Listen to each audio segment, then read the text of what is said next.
Welcome back. ఏపీలో ఇప్పుడు మాట్లాడుకునేటువంటి ముఖ్యమైన విషయాల్లో ఒకటి సామాజిక పెన్షన్. నిన్న సామాజిక పెన్షన్ను పంపిణీ చేయడం జరిగింది. ఆల్మోస్ట్ 95% కంప్లీట్ చేశామని చెబుతున్నారు.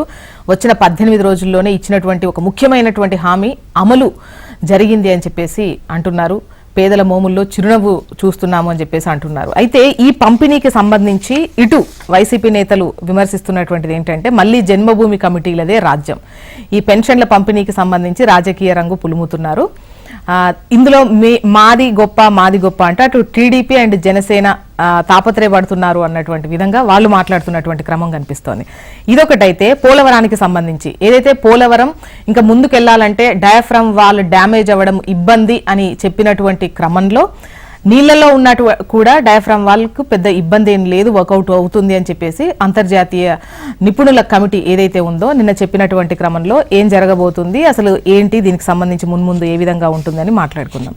అండ్ దీంతో పాటు 10 ఏళ్లు కావస్తోంది విభజన జరిగి, అపరిష్కృత సమస్యలు ఎన్నో ఉన్నాయి, పరిష్కారం అవనివి. సో తెలంగాణ ఏపీ మధ్య ఉన్నటువంటి విభజన సమస్యలు ఏవైతే ఉన్నాయో వాటిపై చర్చించి పరిష్కరించుకుందాం అని చెప్పేసి ఏపీ సీఎం తెలంగాణ సీఎంకు లేఖ రాయడం జరిగింది. 6వ తేదీన దానికి సంబంధించి మీటింగ్ కూడా ఉన్నట్టు తెలుస్తోంది. ఈ మూడింటిపై మాట్లాడదాం. గెస్టులు కూడా రెడీగానే ఉన్నారు.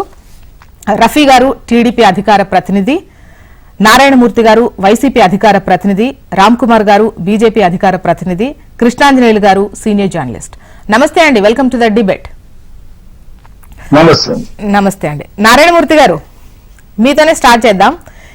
ఇక అంటే టీడీపీ అధికారంలోకి వస్తే ముందు గెలవడం కోసం మాత్రమే ఈ మాటలు చెప్తున్నారు కానీ ఇంత పెద్ద అమౌంట్ ఇచ్చేటువంటి అవకాశం ఉండదు, పెన్షన్ల పంపిణీ ఇబ్బందికరంగానే ఉంటుంది అని పలు వ్యాఖ్యలు చేశారు. బట్ అటువంటిది ఏమీ లేదు. ఫస్ట్ హై ప్రయారిటీలో ఇది తీసుకొని పెన్షన్ల పంపిణీ అయితే జరిగింది. ముందుగా ప్యానెల్లో అందరికీ నమస్కారం అండి. వ్యూవర్స్ కూడా నమస్తే.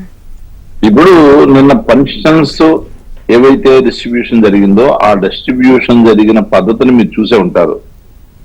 మొదలుపెట్టిన దగ్గర నుంచి అసలు అనేక రకాలుగా వీడియోలు సోషల్ మీడియా వస్తా ఉన్నాయి. అది పార్టీకి సంబంధం లేని వీడియోలు. ఎందుకంటే స్వతహాగా పెన్షన్స్ ని ఇంతకు ముందు వాలంటీర్స్ ఇచ్చేవారు. దాన్ని అసలు ఎక్కడ కూడా ఏ విధమైన సమస్య రాకుండా, లేదంటే ఇబ్బందులు కలగకుండా, లేదంటే దాన్ని అవకతవకలు లేకుండా చాలా క్లియర్ గా పెన్షన్స్ పంచిన తీరు మనం చూసాం. 5 సంవత్సరాలు నిన్న పెన్షన్ స్టార్ట్ చేసిన తర్వాత ఇక అసలు అనేక రకాలుగా ఒకళ్ళు కాదు 3 పార్టీలు కలిసి వెళ్ళిన తర్వాత వాళ్ళ బాధ్యత ఇవాళ మంచిగా మెజార్టీతో గెలిపించారు. వీళ్ళని గెలిపించిన తర్వాత ఒక బాధ్యతగా తీసుకొని మనం ముందుకు పోవాల్సిన అవసరం. ఎవరైనా ఏ పార్టీ అయినా, ఆ పార్టీయా మా పార్టీ అని కాదు, పార్టీలో గెలుపు వచ్చిన తర్వాత ఒక బాధ్యతగా తీసుకోవాలి.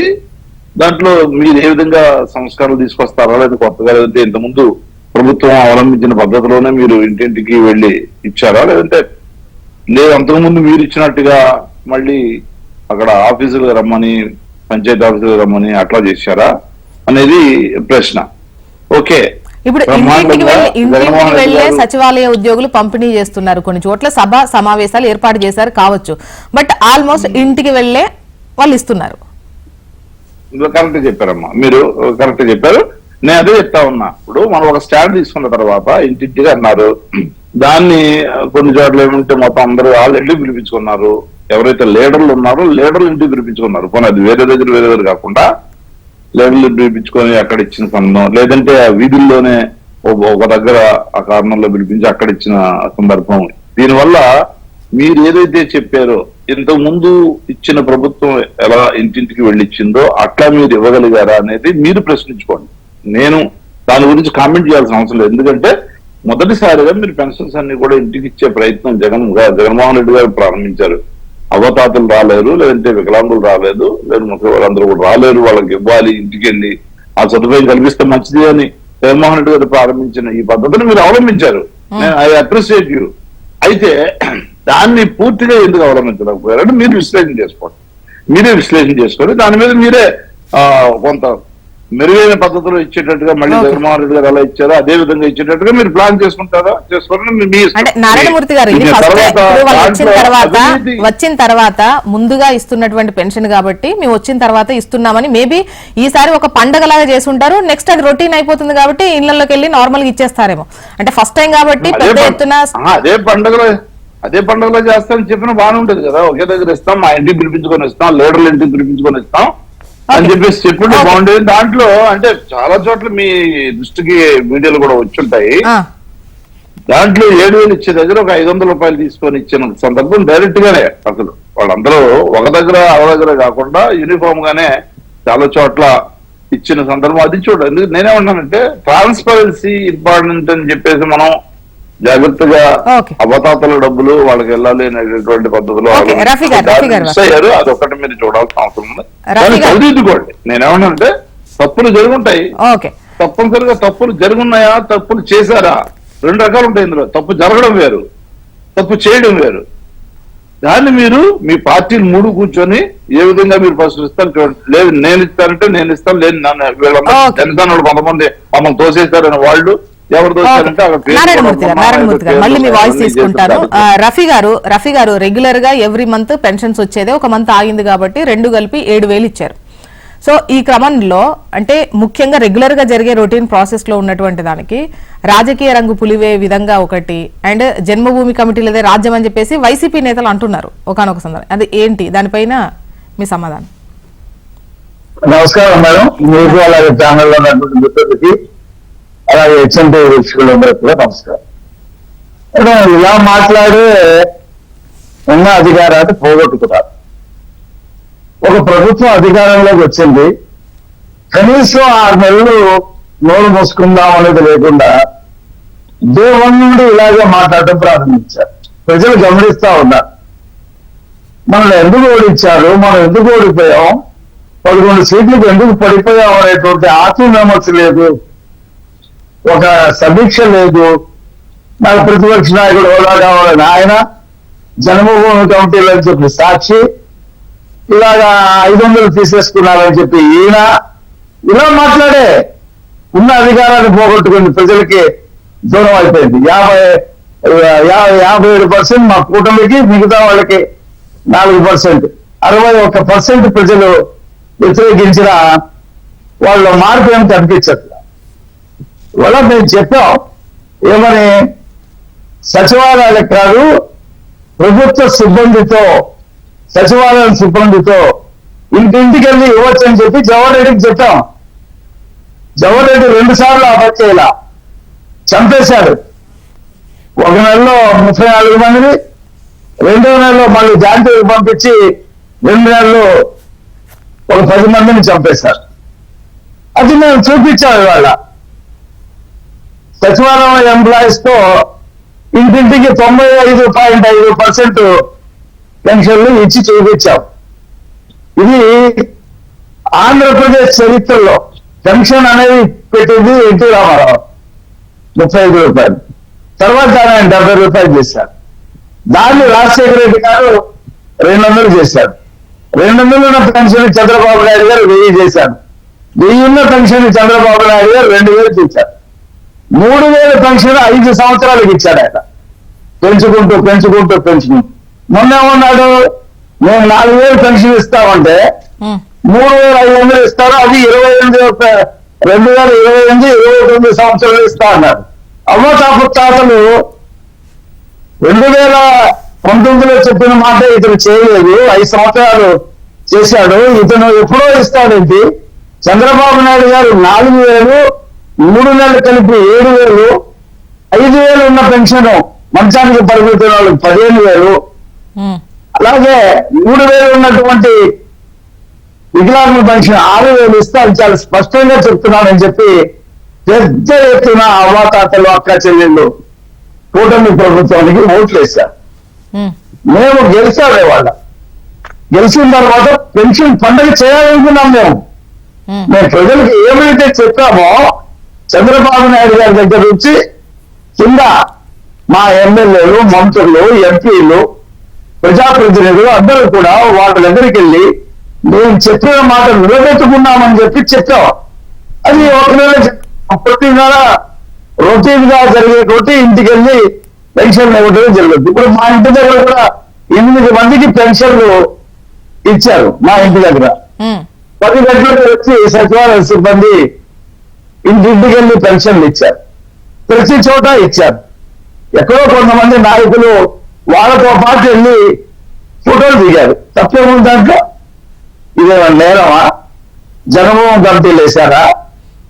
సాక్షి అబద్ధాలు సాక్షి రాసి రాసి రాసి ఓ పక్కన పడేశారు ఆ పేపర్. 200 రూపాయలు ప్రభుత్వ సొమ్ము ఇచ్చి పంపించి సర్క్యులేషన్ పెంచుకునే ప్రయత్నం చేశాడు అతను. సచివాలయాల్లో కూడా ఆ పేపర్ వేసి ఎవరు చదవట్లే ఆ పేపర్. కాబట్టి సమయం పాటించాలి. ప్రభుత్వం మారింది, కొత్త ప్రభుత్వం వచ్చింది, చెప్పిన వాగ్దానాలు చేస్తున్నారు లేదా అని చెప్పి ఒక 6 నెలలు నోరు మూసుకొని కూర్చోవాలా. ఏం పెద్ద ప్రమాదం, ఏం పెద్ద తప్పు చేసేసింది ఈ ప్రభుత్వం,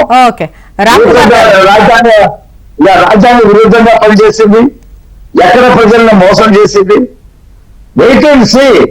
మేము సూపర్ 6 లో పెట్టినటువంటి ఒక పథకాన్ని వాళ్ళ ఇంప్లిమెంటేషన్ చేశాం. మిగతా 5 కూడా చేస్తాం. చేసి ఎవరైతే మాకు 50% ఇచ్చారో వాళ్ళ అభిమానాన్ని పొందుపరుచుకుంటామో. మొన్న 40% ఓట్లు వేసామని చెప్పుకుంటున్నారు. ఇవాళ 40% ఓట్లు వేసిన వాళ్ళు కూడా తప్పు చేశాం, ఇతను ఇంత దుర్మార్గుడు అని చెప్పి ఇవాళ ఒక్కొక్క బయటకు వస్తుంటే తెలుస్తుంది. రామ్ కుమార్ గారు 2000 ఎప్పుడు పెంచారు ఓట్ల కోసం? నమస్తే అండి. నమస్తే అండి. అలాగే మిగతా మిత్రులు కూడా నమస్తే అండి. డిబేట్ లో ఉన్న వాళ్ళు. ఇప్పుడు నారాయణమూర్తి గారు ఒకటే, ఆయన అంటే చెప్పడానికి ఏమి లేదు, ఏదో వచ్చారు కాసేపు మాట్లాడాలి కాబట్టి 2 నిమిషాలు మాట్లాడారు. కానీ ఎవరో ఒకళ్ళు 500 తీసుకున్నారు అనేది ఎవరికి రాలేదా? 500 తీసుకున్న వాడి మీద ఎవరో రాష్ట్ర స్థాయిలో ఎవరో ఒకళ్ళు తీసుకుంటే అతను అదే పెద్ద ఇష్యూగా చెప్పారు. సంతోషం, హుందాగా స్వీకరిస్తాం. ఏది మీరు ప్రతిపక్షంగా ఎలాంటి చెప్తే కనుక యాక్చువల్ గా అతని మీద యాక్షన్ తీసుకోవడం కూడా జరిగింది. అది మీకు కనపడదు, వినపడదు. ఏమండి, ఇలాగ మీరు ప్రతిపక్ష హోదా లేకపోయినా ప్రతిపక్షంగా కన్స్ట్రక్టివ్ గా చెప్పండి ఏమన్నా ఉంటే, ఎక్కడెక్కడైనా తప్పులు జరిగితే. సరే, విషయానికి వచ్చేస్తాయండి. ఇది అసలు అవ్వదు అన్నారు. ఏది ఈ పంపిణీ వాలంటీర్ లేకపోతే అవ్వదు. వాలంటీర్లు మా వెర్షన్ ఏంటి? వాలంటీర్లు ఇచ్చినవి కూడా వైఎస్ఆర్సీపీ ఇస్తున్నట్టుగా ఉన్నది మా వెర్షను. కాబట్టి దాన్ని బ్రేక్ చేయడం కోసం వాలంటీర్ లేకుండా నిన్న అయ్యిందా లేదా, 95+ ఒక డేలో అయ్యిందా లేదా, ఇది ప్రజలు చూస్తున్నారు. నెక్స్ట్, ప్రజల్లోకి వెళ్ళి ఇవ్వడం వల్ల ఏంటి ఇది నాకేం అర్థం లేదండి. ఏమంటే ఒక మొదటి హామీ సూపర్ హిట్, ఫస్ట్ ఇది హిట్ కొట్టేవని చెప్పడానికి ప్రజల్లోకి వెళ్ళి చేయడం వల్ల కొంత ఏంటి ఇబ్బంది? మొదటి చేసుకోవడం వల్ల ఒక మొదటి పథకాన్ని, దాని వల్ల ఏమైనా ఇబ్బందులు ఉన్నాయా? చివరికి టార్గెట్ అచీవ్డా కాదా? దాని వల్ల ఏమో టార్గెట్స్ ఆగిపోలేదు కదా అనుకున్నది. అసలు మొత్తానికి అవదన్నది 95% అయిందా లేదా? అది కాక ఈ పెంచడం కూడా అవదన్నారు. పెంచడం అనేది ఈ నెల కూడా కాదు, పోయిన 3 నెలల్లో కూడా కలిపి వేళిచ్చారు. అది కూడా చేసి చూపించారా లేదా? ఏది 13 లక్షల పైచిలకు అప్పులున్న రాష్ట్రానికి ఈవేళ ఈ డబ్బులు తెచ్చి ఇవ్వడం అంటే మామూలు విషయం కాదు. ఇది ఇవ్వలేకే, అప్పులు తెచ్చి కూడా పెన్షనర్కి ఇవ్వడానికి ఇష్టం లేకే ఏదో విధంగా ఎగ్గొట్టాలనే ఉద్దేశంతో మన వాళ్ళు ఓడిపోతున్నారో తెలిసి వెళ్ళిపోయే ముందు వాళ్ళ సొంత కాంట్రాక్టర్లకి పనులు కూడా అవ్వకుండా డబ్బులు పేమెంట్లు ఇవ్వదలుచుకున్న వాళ్ళు చేసిన పనిని చేయలేని పనిని మా మీద వేసిన అబండాన్ని వేళ తిప్పుకొట్టడం ఏందండి. నిన్న అసలు ఈ 4.5 ఏళ్లలో 1వ తారీఖున శాలరీస్ పడినాయా లేదా? పడలేదు. గత 4.5 ఏళ్లలో నిన్న పడినాయండి అందరికీ. ఇది కదండి రాష్ట్రాన్ని గాడిలో పెట్టడం అంటే. ఇది మొదటి పని మాత్రమే, ఇంకా చాలా పని ఉందండి. అసలు ఎక్కడెక్కడ ఏమేం బొక్కలు ఉన్నాయి ఇవన్నీ బయటకు తీయడానికే చాలా టైం పట్టేలా ఉంది. అయినా సరే అవన్నీ తీసి బయటపట్టే ఎమర్జెన్సీ నిన్న 1వ తారీఖున ఇవ్వాల్సిన ఎమర్జెన్సీ కాబట్టి ముందు అవి ఇచ్చేసి ఈ నెలలో కూడా అన్ని లెక్కలు తేల్చి ఇక్కడి నుంచి కూడా ఇంకా ముందుకి రాష్ట్రాన్ని అభివృద్ధి పథంలో తీసుకెళ్ళడానికి ఎన్డీఏ ఎజెండా పెట్టుకుంది. ఖచ్చితంగా దాన్ని తీసుకెళ్తారండి. ఓకే, ఫైనల్ గా కృష్ణాంజనేయులు గారు. జ్యోత్స్న గారు, గుడ్ మార్నింగ్. నమస్కారం. నమస్తే. సో మొన్న ఎన్నికల సమయంలో అప్పుడు ముఖ్యమంత్రిగా ఉన్నటువంటి జగన్మోహన్ రెడ్డి అన్ని బహిరంగ సభల్లో దాదాపుగా ఆయన చెప్పినటువంటి ప్రధానమైనటువంటి అంశం ఏంటంటే రేపు కూటమిలిగిన నమ్మితే చంద్రబాబు నాయుడు అదేవిధంగా బీజేపీ వీళ్ళందరూ కూడా 2014 ఎన్నికల సమయంలో ఇదో ఈ రంగులు పాంప్లెట్ వేశారు. ఈ విధంగా వేసి ఎన్నికల సమయంలో హామీలు ఇస్తారు, తర్వాత వాటిని ఇంప్లిమెంట్ చేయరు, వాళ్ళు నమ్మితే మీరు మోసపోతారు అనేటువంటి అంశాన్ని ఎక్కువ ప్రచారం చేశారు. ఈ అంశంలో ఈ ప్రభుత్వం ఏవైతే ఎన్నికల సమయంలో ఇచ్చినటువంటి హామీకి సంబంధించి చంద్రబాబు నాయుడు, పవన్ కళ్యాణ్, అదేవిధంగా పురంధేశ్వరి వీళ్ళు ఇచ్చినటువంటి ప్రధానమైనటువంటి హామీలకు సంబంధించినటువంటి విషయంలో ఎస్ మేము ఇచ్చినటువంటి హామీలకు నిలబడి ఉన్నామని మొట్టమొదట 5 సంతకాలు చేసినటువంటి చంద్రబాబు నాయుడు దానికి కేబినెట్ ఆమోదం తెలియజేయటం, వాళ్ళు ఇచ్చినటువంటి హామీకి అనుగుణంగా పెన్షన్లకు సంబంధించినటువంటి విషయంలో మొదటి రోజే జూలై 1వ తేదీన 3 నెలలకు సంబంధించినటువంటి పెంచినటువంటి దాంతో కలిపి ముఖ్యమంత్రి పేదోళ్ళ ఇంటికి వెళ్ళి ఇది ఎందుకు అనంటే మా ప్రభుత్వము ఈ సంక్షేమ పథకాలని చిత్తశుద్ధితో అమలు చేస్తుంది, మేము ఇచ్చినటువంటి హామీని నిలబెట్టుకుంటామనేటువంటి ఒక భరోసా ఆంధ్రప్రదేశ్ ప్రజలకు ఇవ్వటం కోసం ఈ చంద్రబాబు నాయుడు వెళ్ళాడు. అదేవిధంగా పవన్ కళ్యాణ్ కొన్ని చోట్ల పంపిణీ చేశారు, బీజేపీకి సంబంధించినటువంటి నాయకులు కూడా కొన్ని చోట్ల పంపిణీ చేసినటువంటి పరిస్థితి. ఇది నిజంగా ఒక పండగ వాతావరణంలో చేశారు, దాంట్లో ఎటువంటి సందేహం. అయితే దీన్ని జనభూమి కమిటీల కింద ఆరోపణ చెయ్యాలి అని అంటే ఒకవేళ వైఎస్ఆర్ కాంగ్రెస్ పార్టీ జనభూమి కమిటీలను ఆరోపణ, ఒకవేళ జనభూమి కమిటీలు ఆ రోజు ఉన్నటువంటి ఏంటి పెన్షన్దారులు కానీ లేకపోతే లబ్ధిదారులు కానీ వాళ్ళు తెలుగుదేశం వాళ్ళ, వైసీపీ వాళ్ళ, లేకపోతే ఇతర పార్టీ వాళ్ళు చూసి వాళ్ళ కొంతమంది తొలగించటము, లబ్ధిదారుల ఎంపిక విషయంలో కూడా వాళ్ళు జోక్యం చేసుకోవటం ఇలాంటివన్నీ కూడా చేశారు అనేటువంటిది ఆరోపణ. అందుకనే 2019 ఎన్నికల్లో వాళ్ళకి నష్టం జరిగింది. అది తెలుగుదేశం చాలా గమనించినటువంటి అంశమే. బహుశా నాకు తెలిసి జనభూమి కమిటీ వంటి అంశాన్ని మరొకసారి పునరావృతం తెలుగుదేశం పార్టీ కూడా చెయ్యదు, ఆ పొరపాటు వాళ్ళు కూడా గమనించారు. అయితే ఇప్పుడు అక్కడక్కడ తెలుగుదేశం, జనసేన, బీజేపీ సంబంధించిన నాయకులు వెళ్ళి ఏది గ్రామ వార్డు సచివాలయ ఉద్యోగులతో పాటు ఈ పింఛన్ల పంపిణీకి సంబంధించినటువంటి కార్యక్రమం చేశారు. అదేం తప్పేం కాదు. ఎందుకు అనంటే ఈ విధంగా మా ప్రభుత్వం చిత్తశుద్ధితో పనిచేస్తుంది అని పార్టీ వాళ్ళకి సంబంధించినటువంటి వాళ్ళ ఇన్వాల్వ్మెంటే తప్ప వాళ్ళు వెళ్ళి పక్కన నుంచోటమే తప్ప వాళ్ళు పంపిణీ చేసినటువంటి అంశం కాదు కదా, వాళ్ళు పంపిణీ చేసేది కాదు. అయితే ఇది వైఎస్ఆర్ కాంగ్రెస్ పార్టీ ప్రభుత్వం అప్పుడు కూడా చాలా సందర్భాల్లో ఈ విధంగా 250 రూపాయలు 250 రూపాయలు పెంచుకుంటూ వచ్చారు కదా. ఆ సందర్భంలో పెంచినప్పుడల్లా వైఎస్ఆర్ కాంగ్రెస్ పార్టీ నేతలు వాలంటీర్లతో పాటు వెళ్లి వాళ్ళు కూడా పంపిణీ చేసినటువంటి ఫోటోలు ఉన్నాయండి. ఇవి ప్రభుత్వం చేసేటువంటి పనిని అధికార పక్షం అనేటువంటిది రాజకీయ పార్టీలుగా ప్రచారం చేసుకోవటం అనేది సర్వసాధారణమైనటువంటి విషయం. అది తప్పు కూడా కాదు. వాళ్ళ ఇన్వాల్వ్మెంట్ అనేటువంటిది లబ్ధిదారుల ఎంపికలోనో లేకపోతే కొంతమంది తొలగించేటువంటి విషయాల్లోనే ఏమైనా నష్టం కలిగించేటువంటి విధంగా ఉంటే ఖచ్చితంగా దాన్ని తప్పు పట్టాల్సి అంశం. అలాంటిది ఇక్కడ లేదు అనేటువంటిది ఒకటి గమనించాలి.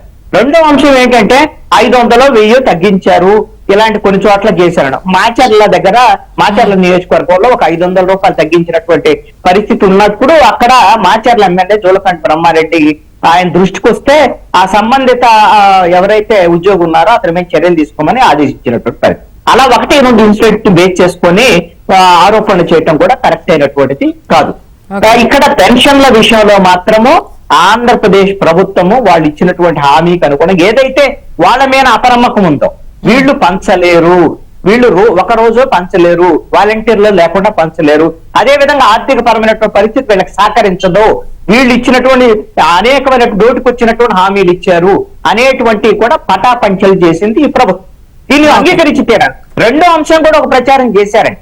ఇది రామ్ కుమార్ గారు ప్రస్తావన చేశారు. ఏంటంటే ఇన్ని సంక్షేమ పథకాలకైనా అమలు చేస్తే రేపొద్దున అసలు ఉద్యోగులకు జీతాలే రావు, మేమన్నా 10 రోజులకు 15 రోజులకి 20 రోజులకి ఇచ్చాం, మీకు అసలు జీతాలు వస్తే రావు చూసుకోండి అని అన్నారు. మరి ఉద్యోగులకు జీతాలు కూడా 1వ తారీఖున ఇచ్చినటువంటి పరిస్థితి కూడా ఉంది. ఇది ఎన్నాళ్ళు కొనసాగిస్తారు ఏంటి, ఇది సెకండరీ.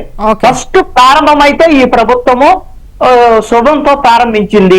పెన్షన్లకు సంబంధించి ఏదైతే అపవాదు వస్తే ఇవ్వరు అన్నటువంటిది ఉందో అది కాదు, మేము దీన్ని చిత్తశుద్ధితో పాటిస్తున్నామని చెప్పడానికి ఫస్ట్ డే అదొక పండగ లాగైతే సెలబ్రేట్ చేసుకున్నారు. ఇక నెక్స్ట్ రొటీన్ గా పడాల్సినటువంటి అవసరం ఉంది. గతంలో కూడా అటువంటి సిచ్యువేషన్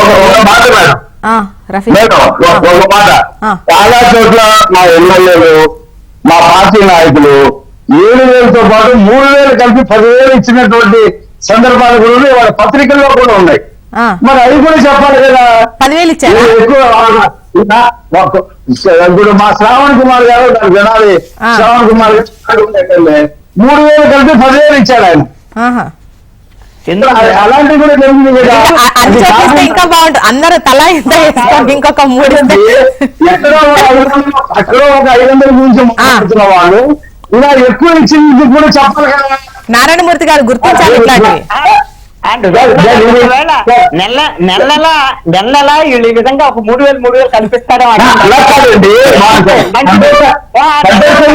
చెప్పండి. నేను ఇంకో మాట చెప్తున్నా. ఆ. రాష్ట్రంలో 34 లక్షలు ఇల్లు కట్టేశాను నేను మాత్రమే ఇల్లు కట్టగలను చెప్పినటువంటి జగన్మోహన్ రెడ్డి నిన్న చంద్రబాబు నాయుడు గారు ఆ నాయకి ఇంటికి వెళ్ళారు కదా, చూశారు కదా ఎలా పై నుంచి నీళ్లు కాస్తా ఉందో. ఊరి గుడిసె. ఆ. ఇల్లు అడిగారు ఆ కుటుంబంలో వాళ్ళ ముగ్గురు, అడిగితే నేను సాక్ష్యం చేస్తా అన్నాడు. ఇలాగే ఉంటాయి, అందుకనే ఓడించింది. ఓకే ఓకే, నెక్స్ట్ వచ్చేసి మనం పోలవరం దాని గురించి మాట్లాడుకుందాం. నారాయణమూర్తి గారు, ఈ డయాఫ్రమ్ వాళ్ళు ఏదైతే ఇబ్బంది ఉందో అందుకోసం ముందుకెళ్ళలేకపోయాం, ఇంకా ఖర్చు ఎక్కువ ఉంది, ఇన్నిటి మధ్యలో అంతర్జాతీయ నిపుణుల కమిటీ ఏం చెప్తుందంటే నీళ్లలో ఉన్న డయాఫ్రమ్ వాళ్ళకి వచ్చిన ఇబ్బంది ఏం లేదు, పని ఇంకా స్టార్ట్ చేసుకోవచ్చు అన్నటువంటి విధంగానే ఉంది. దానికి సంబంధించి వాళ్ళు సిఫార్సులు కూడా చేసినటువంటి